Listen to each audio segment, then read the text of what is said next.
Oh, yeah. Okay. Recording has started. All right. Good morning, everyone. Welcome to the Dunn County Housing Work Group. This morning we have present Steve Yan, Louisa. Why can't I think of your last name? Cherasimo. Thank you. You're Andrew Marcel and Tom Quinn, and I'm Paula Winter. Going to call the meeting to order, and that was the roll. We have the meeting minutes to review from June 11th. Anyone have any changes or else a motion to approve? Do you mean May? The minutes from May? May 14th. Yep. Oh, Not today. well, that's interesting because what it says on the agenda is June 11th. So Oh, May Well, there's a adjustment to the minutes. to the agenda, May 14th. Well, you got it right away. Thank you. I'm happy to help. Let me revise that statement. Does anyone have any corrections to the May 14th meeting minutes? Or a motion? I'll move.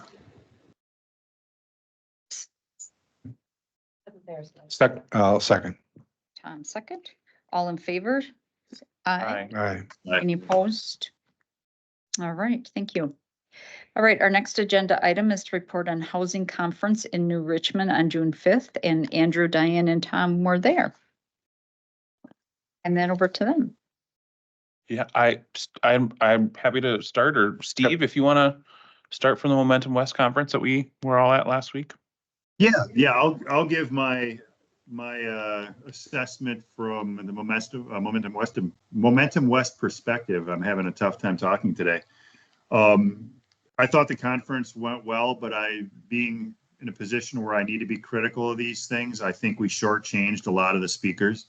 I think we've tried to pack too much into a short period of time, and unfortunately, there was a lot of valuable information that without the networking was left on the table. I cite Jeremiah, who's doing the work in downtown Menominee, the upper second floor, retail business, or second floor downtown redevelopment. He didn't have that much time to talk, and there was an interesting article that came out on public radio, I think it was last Thursday or Friday, that was directed at rural communities that said, if a rural community wants to solve its housing problems, look no further than they showed an old building, which, an old downtown building. So I think the biggest issue that I had with it was just not enough time to get all the information out. Next year, we just had a meeting before this. Next year, we're going to go with a conference approach, probably the majority of a day, and make sure that we've got ample time built in. That was the first thing in terms of the programming. As far as the networking was concerned, I wish we had more time for networking too. I think it was a good event, but I think we could have allocated more time.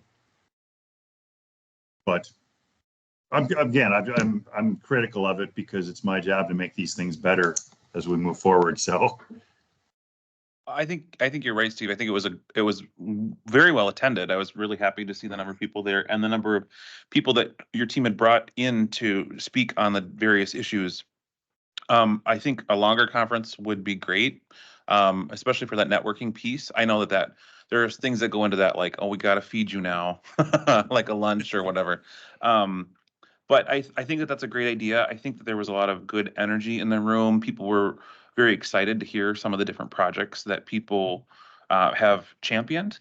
Jeremiah with his project in downtown Menominee with revitalization, he did a really nice job of kind of giving the numbers perspective on what he's doing as a building owner to have the return on investment to make it work to fix up these buildings.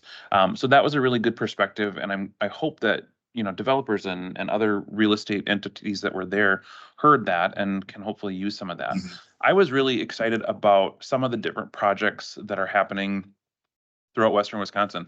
I had actually, and Steve, forgive my ignorance on this, I'd never heard of like an agri-hood. Oh, yeah. So that was really, really exciting to learn about. There's a group called Tiny Timbers in St. Croix Falls that has an agri-hood. So it's basically they took kind of this wooded area and tried to keep as many trees as possible and kind of carve out these sections for people to bring in their tiny homes. Now it's meant for more like the tiny homes that are on wheels. But was really, really interested to learn about it. And then they kind of have a concept of, they have raised garden beds and bees and a root cellar and kind of a community space. So it was really, really interesting to learn about that, kind of going back to that almost commune kind of sort of concept, right? But really establishes a neighborhood of like-minded people. And they try to save as many trees as possible in doing this. And I loved that concept. And so, I mean, I love a field trip, so I think it would be really fun to go check it out. Because I think that's a really great idea, especially as the city of Menominee, for example. Eric Atkinson, the city administrator, was there talking about some of the smaller home projects that they want to work on in the city and gave us an update. And, What was that, please? Yeah, it was interesting. So let's see here. I think we kind of known because we've talked about it in this group that there's the tax increment financing district that they created for basically the whole eastern half of essentially the city of Menominee to provide additional funding for development. But they're working on an overlay district for downtown that used to be the blighted TIF district. And the new district will have planned designs for renovation of interior and exterior of mixed use developments. That's something that has been really desperately lacking in downtown Menominee for us, for example, which I think could really help. But beyond that, I think there's a really good lesson to learn with that. If we expand beyond just the city of Menominee and we look at the village of Boyceville, the village of Colfax, things like that, there could be some really great opportunities for us to work with them as we look at our comprehensive plan redo at the county level. And then, those municipalities that are part of county zoning, and even the ones that aren't, working with them to kind of maybe see what we can do to help them establish some of these exciting opportunities. And that Eric Atkinson also said that they're working on doing an affordable housing fund with this particular TIF district, right? So there's the devolution of one of the TIF districts, and they've got $1.2 million that they're going to set aside for an affordable housing fund, and with the goal of kind of working towards a tiny home neighborhood development. I didn't get a chance, and maybe Steve, but I didn't get a chance to ask Eric specifically if it was meant for like permanent tiny homes or if it was more the tiny homes on wheels. But regardless, it would be an exciting opportunity for the city of Menominee as we talk about the housing issues. Did he talk about the one with Habitat for Humanity? Those are not on wheels, they're actual homes on a cement slab where people own the home but not the land. The city owns the land.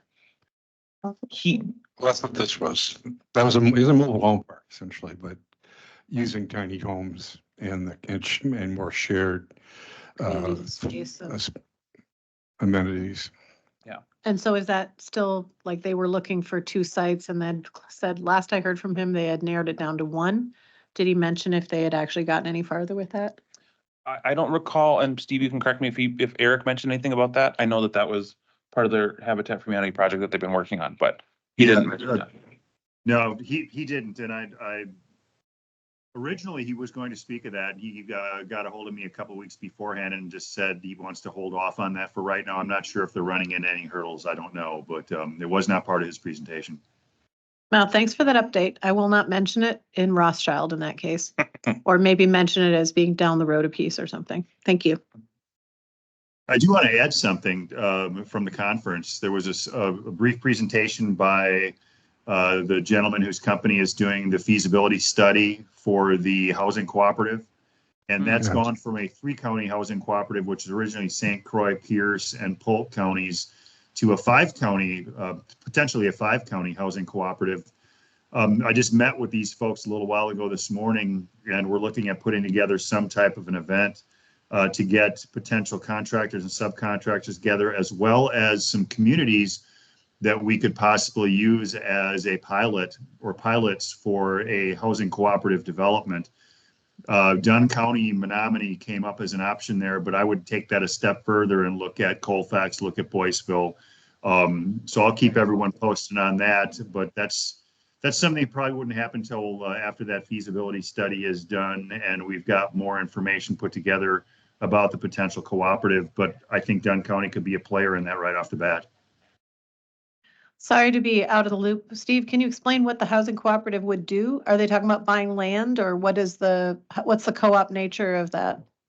Yeah, it's patterned or modeled after an organization that's in northwestern Minnesota, up in the Thief River Falls area.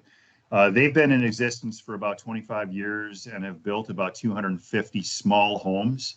The whole goal of the cooperative is to put together a list of contractors and subcontractors, and possibly even have an organization operate as a general contractor to build houses, say 1,000, 1,200 square foot houses at about 20% less than typically what they'd be going for right now.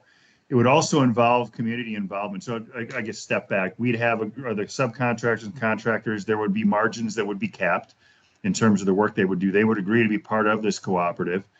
We would be working with communities that would help us underwrite the cost of infrastructure, possibly even underwrite the cost of land, or communities that would own land that would say, yes, we'll give you these, 10 acres for this cooperative development. And we would be building these small homes that would actually be purchased by young families, young professionals, et cetera. It's not affordable housing, but it's basically writing down the cost of existing housing so that, let's say, for example, you've got a single individual with a child. This person could be a police officer. They could be a teacher. And you look at the income that they're making and they don't qualify to buy a $400,000 house, which seems to be where everything is going right now in terms of a starter home, or a low, not low end, but the base price of what a house costs right now.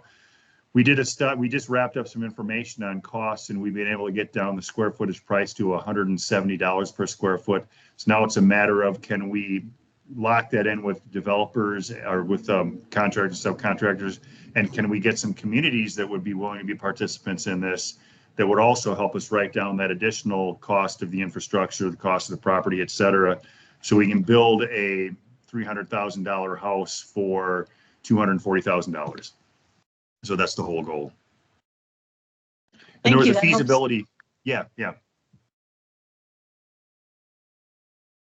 So staying with that topic, if we could, so that, I really like the format of having a lot of information sort of come in a short period of time, but this topic does point out one of the weaknesses of that, which is that we were able to spend very little time talking about that project, which is maybe one of the more interesting things on the table up there. So I'm just curious, Steve, so we're not talking, are we talking about, I worked for a loan fund, or was on the board of a loan fund that did lending to cooperatively owned housing developments. We're not so much talking about cooperative ownership of the housing as we are a business-to-business cooperative model that facilitates the construction and the development. Or am I wrong about that? Nope, that is correct. And we're actually debating whether or not we want to use the word co-op, because it really doesn't explain what we're doing. This is more of a collaborative between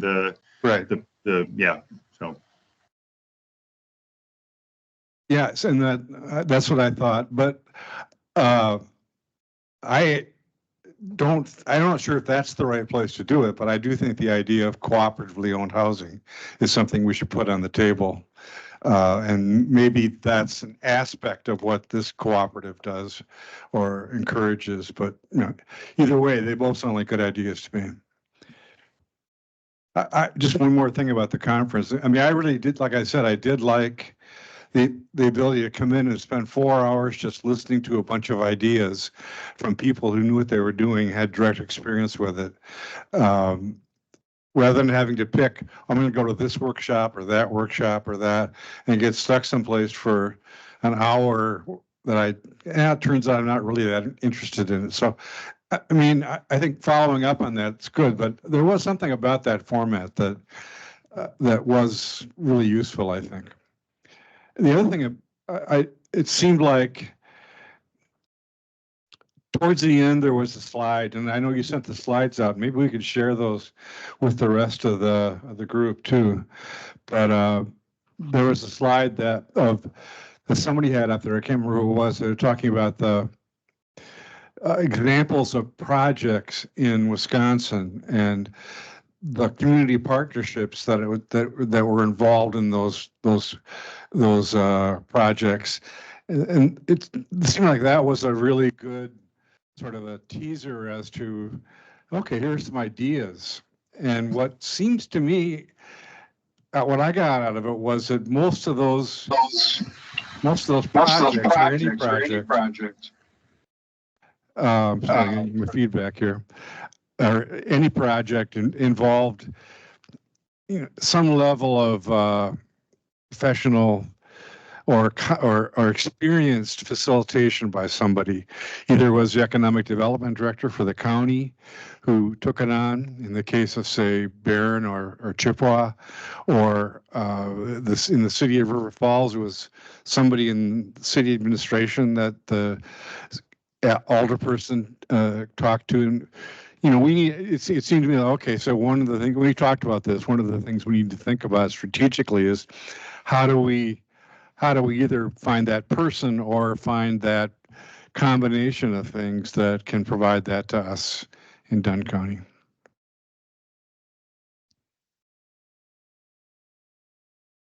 I think that's a good point, Tom. I mean, Tom and Diane and I kind of talked a little bit at the end of the conference, which is like, we always get really inspired when we're there. And there's so many really interesting projects. And then we always feel like, okay, but now what? Right? So like, what's the next step? And, you know, we kind of seem to circle back on, you know, does Dunn County really need like a housing czar, like just one particular person to champion it? So I agree. I think the conference was great. I love the format, Steve. I think that was really, really well done. But yeah, we did kind of all collectively feel that way at the end. And it's like, okay, but now what can we do? What are our next steps? Can I say something about that? Because you bring up a really good point, which is I've been sort of banging that drum since I got started with housing, which is we took somebody off of a county position and we put them in charge of broadband. And the payoff for that was huge. Yeah. Like, we don't even know how big that is for people to get actual high-speed internet in a rural area. I know it's impacted my family out in the country, where people are working at home on our farm and are able to keep those jobs. What if we were to do that locally? One example in Bayfield is I don't know if it's their county, I don't know if they're county supervisors or who decided, they decided to fund a extension position specifically for housing. And some examples from around the country is when you put somebody in charge of housing, say it costs $60,000 or $70,000 a year, and they start getting grants, that person just pays off in the first year. I mean, Kelly's already paid off. I think they said the one person that they had working on grants brought in millions of dollars in like their first year. So it's a good investment to think about having somebody. It wouldn't have to be through extension, but actually applying that person's time and energy towards keeping track of things and applying for the funds that would make this possible. And I think what happens when we go to conferences, Paul and I are headed off to one on Thursday, is we come back really excited and we slide back into Dunn County, and we're immediately hit with the reality of nobody wants to do this because it all costs money and we don't have money, or we don't want to ask for money, or if we do ask for money, it's going to get shut down, or if we ask for changes in zoning, somebody will come out and say no.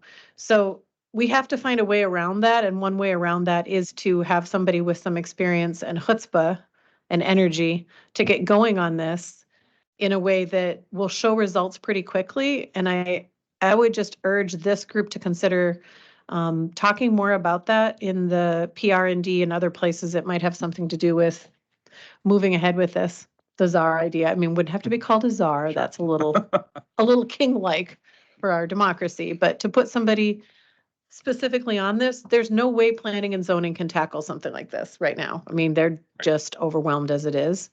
So it would need to be somebody taken away from another job or a brand new person who would have the bandwidth to make it happen. It would be super exciting to actually do something. Yeah. Instead of talk about things. I agree with you.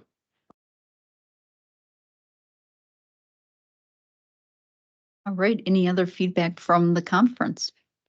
A lot of information. All good? All right.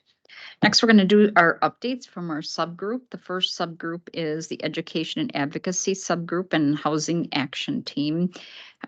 We have not met since the last meeting, but there's been some work going on behind the scenes. We we did a doodle poll and got a consistent date, which is the third Wednesday of every month at 2 p.m. And our first meeting is scheduled for July 17th.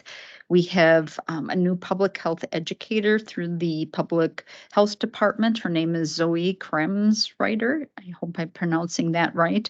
And so she's helping to facilitate some of the logistics going on with the subcommittee. And part of that will be the naming of the committee that we're got a poll that we're working on to get out there, along with trying to get membership in the 3 subgroups or work groups that we devised for that project. And again, those were marketing, education, and advocacy, working on getting that information out there. So that's what's in the process right now. In addition, Louisa mentioned that her and I are going to a Rural Partners Network Progress Through Action in training in Rothschild on Thursday. So we'll be coming back with information on that as well. That's all I have for an update. Louisa, is there anything you want to add? Sorry, as soon as you turn on your microphone, you need to clear your throat.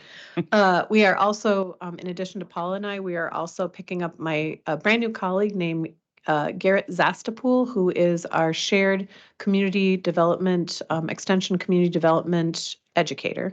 So he works for our county, Eau Claire County, and Chippewa County. And he's very interested in the housing thing. He has a background in rural economics and has worked a lot in Ashland, Bayfield, Washburn, up north kind of areas. Was a faculty member at Northland. So we're very lucky to have him. He has a good academic background as well as like on the feet community organizing kind of thing. So he'll be coming with us. And I got asked to serve on a panel where I'll probably have 2 minutes of time because it's a fairly big panel.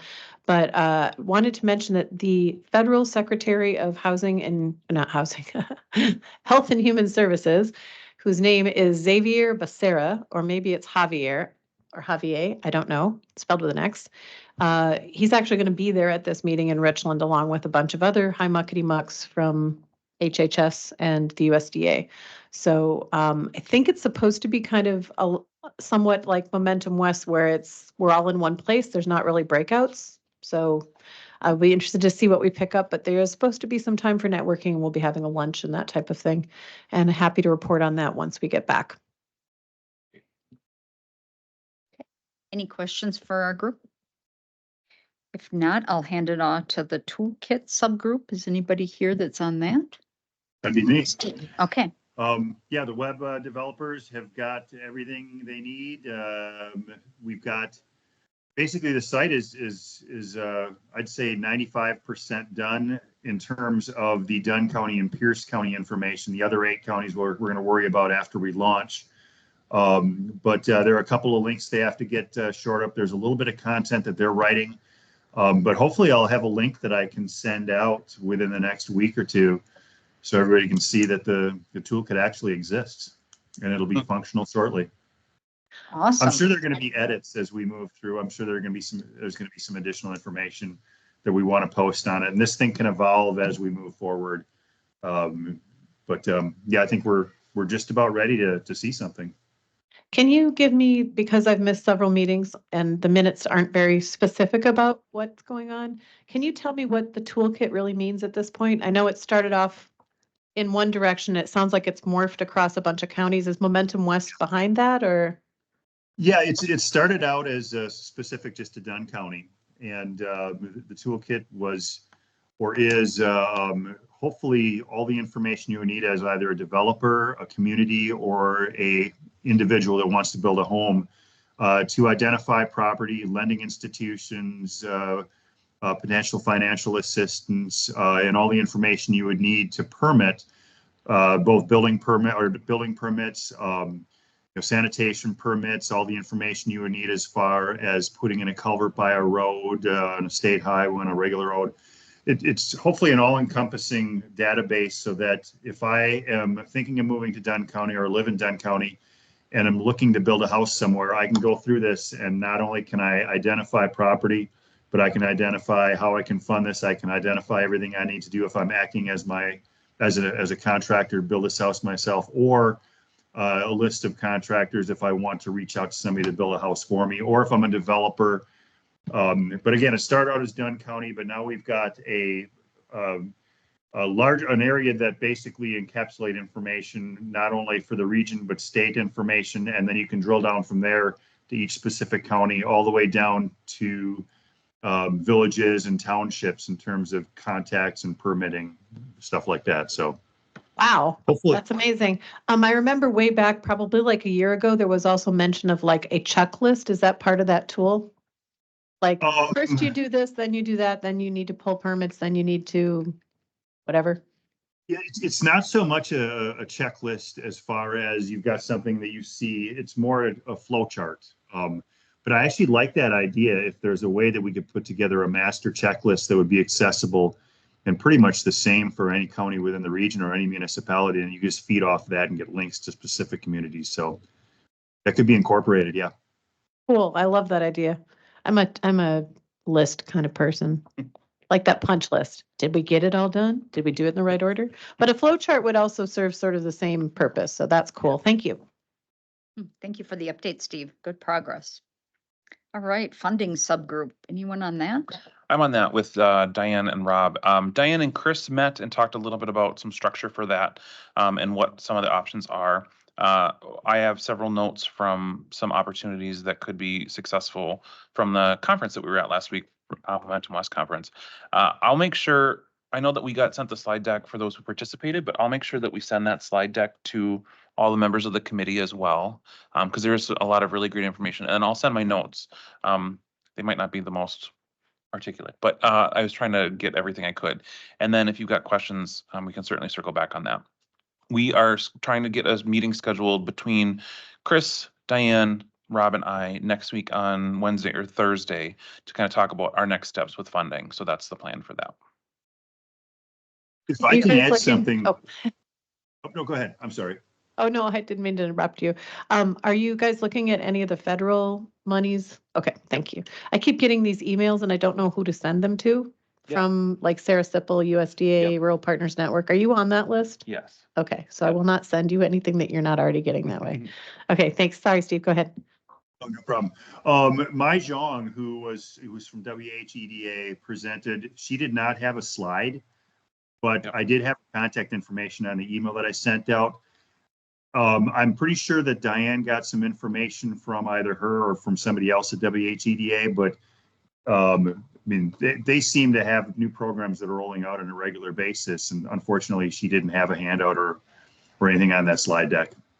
Yeah, and that's actually, Diane and I talked a little bit after the conference as well, just kind of connecting with Mai and talking a little bit more about some of the details of each of those, and that's something that the funding group definitely wants to look at.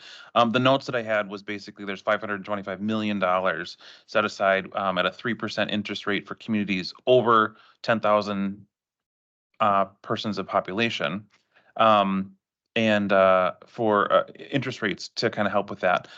Less than the 10,000 population, it's a 1% interest rate, and all senior housing would be at a 1% interest rate for development. So some really good options there. And basically funding for single family homes, their income can't exceed 140% of AMI. And some vacancy to vitality loans, maximum loan of like $1 million or 20% of the whole housing cost, whichever is less. So some good notes that we definitely want to do some follow up with that. So yeah, Steve, that's a great point. Thank you. We'll make sure we circle back with Mai on that. Thank you for the funding update. Next agenda item is the comprehensive plan planning, and without Anne here, I'm not sure, does anyone have anything that would be part of that? Yeah, I think we're waiting to hear back from regional planning about how what kind of consulting services they can offer to us on the outreach effort. Okay. And Tom, was there it was regional planning, but was there also one that was sent to Cedar Corps or something about Cedar Corps? About options, maybe? I don't know about that. Oh, okay. Yeah.